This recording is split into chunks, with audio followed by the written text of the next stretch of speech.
வணக்கம். அன்புக்கு பஞ்சமில்லையில பழனியை பத்தி நான் பேச போறேன். பழனின்னா ஆறுபடை வீடுல இருக்கிற பழனி கோயிலை பத்தியா?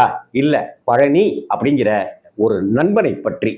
திருச்சியில பொன்மலையில மேல அம்பிகாபுரத்துல அந்த பழனி அப்படிங்கிற என்னுடைய ஆத்மார்த்தமான நண்பன் சலூன் கடை வச்சிருக்கான். இன்னைக்கும் அந்த சலூன் கடை இயங்கிட்டு இருக்கு. பொன்மலை மேல அம்பிகாபுரத்துல தாஜ்மலைக்கு மேல. அந்த நண்பன் எனக்கு சின்ன வயசுல இருந்தே, பால்யத்தில இருந்தே எனக்கு பழக்கம். நான் அவன் வீட்டுக்கு போய் சாப்பிட்றதும், அவன் என் வீட்டில் வந்து சாப்பிட்றதுமாக எனக்கும் அவனுக்குமான உறவுங்கிறது ரொம்ப ரொம்ப ஆழமானது, ரொம்ப ரொம்ப அடர்த்தியானது. அவனுடைய சலூன் கடையில் ஒரு கேரம் போர்டு இருக்கும்.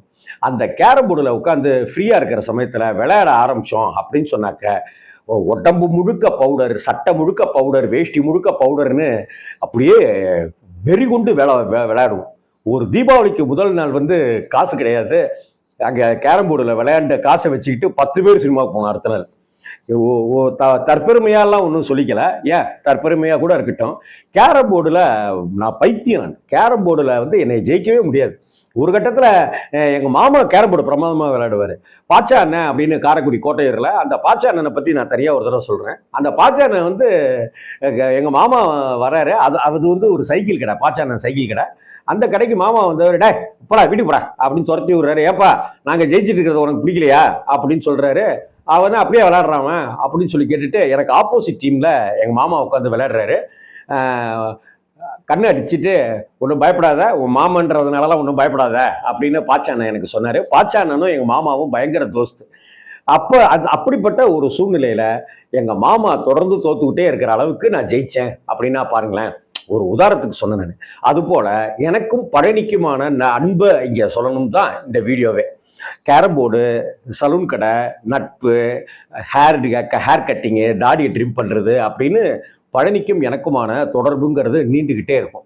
பழனி வீட்டில் இருக்கிற பூனை கூட நான் வந்துட்டேனாக்கா டக்குன்னு என்னை அடையாளம் கட்டுக்கிட்டு டக்குன்னு பக்கத்தில் வரும். எனக்கு தான் பயம், சிகப்புரோஜாக்கள் படம் பார்த்ததுலேருந்து. அந்த பழனி வந்து நான் ரொம்ப கடனில் இருந்து, ரொம்ப எனக்கு வரவேண்டிய பணமெல்லாம் தமிழகம் முழுவதும் வரவேண்டி இருக்கு. ஆனால் எனக்கு பணம் வரல அப்படிங்கிற சமயத்தில் நான் ஒவ்வொரு ஊருக்கும் போகணும். திண்டுக்கல் போகணும், ஒட்டஞ்சத்திரம் போகணும், பழனி போகணும், உடுமலைப்பேட்டை போகணும், பொள்ளாச்சி போகணும், கோயம்புத்தூர் போகணும், திருப்பூர் போகணும், தாராபுரம் போகணும், இப்படின்னு ஒவ்வொரு ஊருக்காக போய் அங்கே இருக்கிற ஏஜென்ட்டுகள்கிட்ட நான் பணம் வாங்கணும். அப்படிப்பட்ட சமயத்தில் என்கிட்ட கையில் காசே இருக்காது. அவன் சாமி பிடிங்க அப்படின்னு சொல்லிட்டு எனக்கு 100 ரூபா தருவான். நான் போயிட்டு எனக்கு ஒரு 4000 5000 கலெக்ஷன் ஆகும். அவன்கிட்ட அந்த 100 ரூபாயை திருப்பி தருவேன். பரவாயில்ல விடியா பார்த்துக்கலாம் அப்படின்னுவோம். திரும்ப ஒரு 10 நாள் கழித்து இந்த ஊருக்கெல்லாம் போகலான்ட்டு லெட்ரு போடலான் இருக்கேன், உன்ட்ட ஒரு வார்த்தை கேட்டுடலான்ட்டான். எவ்வளோ தேவைப்படும் அப்படின்னு. ஒரு 150 ரூபா 200 தேவைப்படும் போல இருக்கு அப்படின்னு உடனே கொடுப்பான். அதையெல்லாம் வட்டியும் முதலுமா பின்னாடி, வட்டியும் முதலுமான வட்டி கிடையாது. வட்டிக்கு வாங்குறத போல ஒரு கொடுமையான விஷயம் எதுவுமே இல்லை. அப்படின்னா வட்டிக்கு விடுறாங்க பாருங்க நாட்டில், அதை விட கொடுமையான விஷயம் மகாபாதகம் எதுவுமே கிடையாது. இஸ்லாத் அப்படிங்கிற மார்க்கத்திலேயே வட்டிக்கு பணம் கொடுப்பது வந்து கொடூரமான செயல் அப்படின்னு சொல்லப்பட்டிருக்கு. 5 பைசா வட்டிங்கிறான், 2.25 பைசாங்கிறான், 3.25 பைசாங்கிறான், என்னென்னமோ சொல்றான் அது வட்டியில. அப்படிலாம் அந்த காசை வச்சுக்கிட்டு அவன் எப்படி வாழ்ந்துட போறாங்கிறது தெரியல. எப்படி நிம்மதியான சாவு வரும் அப்படிங்கிறது எனக்கு தெரியல. வட்டியும் முதலுமான என்ன அர்த்தம்னாக்க, வட்டிங்கிறது என்னுடைய பேரன்பு, முதல்ங்கிறது அவன் கொடுத்த 100 ரூபா, கொடுத்த 150 ரூபா அப்படிங்கிறதெல்லாம் நான் அவனுக்கு திருப்பி கொடுத்துருவேன் நான். அவன் இதில் வந்து நீ வெளியூருக்குலாம் போகிற, அதனால் நீ தான் கையில் எதுக்கும் கூட காசு வச்சுக்க அப்படின்னு சொல்லி என் பாக்கெட்டில் திணிச்சிட்டு சலூன் கடையை பூட்டிட்டு வீட்டுக்கு போகும்போது அப்படி செஞ்சுருக்கான். இந்த சமீபத்தில் ஒரு 6-7 வருஷத்துக்கு முன்னாடி கூட திருச்சிக்கு போயிருந்தப்ப நான், என் பையன், என் ஒய்ஃபு எல்லாருமே சலூன் கடைக்கு போய் பழனியை பார்த்து பழனி கூட ஃபோட்டோலாம் எடுத்துக்கிட்டு, இதான் என் பையன், இதான் என் ஒய்ஃபு அப்படின்னு பழனிக்கு அறிமுகப்படுத்தி வச்சேன். மாப்பிள்ள பழனி உன்னை ரொம்ப விசாரிச்சாப்படா, நல்லா இருக்கியா அப்படின்னு சொல்லிட்டு நிறைய நண்பர்கள் வந்து எனக்கு ஃபோன் பண்ணாங்கனாக்க பழனி விசாரிச்சதை கேட்பாங்க. அதே போல் பழனியையும் விசாரிச்சதா சொல்லுவேன். நானும் பழனிக்கிட்ட அடிக்கடி பேசுவேன், பழனியும் என்கிட்ட அடிக்கடி பேசுவோம்.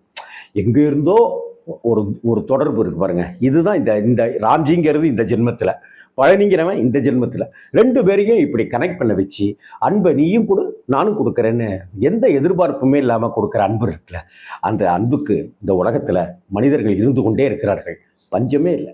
இதைத்தான் மெய்யழகன் படமும் சொல்ல வந்தது. நாம் சரியாக புரிஞ்சுக்கிறேன். ஆனால் நான் என்னுடைய சலூன் கடை நண்பன் பழனியை நல்லா புரிஞ்சிகிட்டு இருக்கேன்.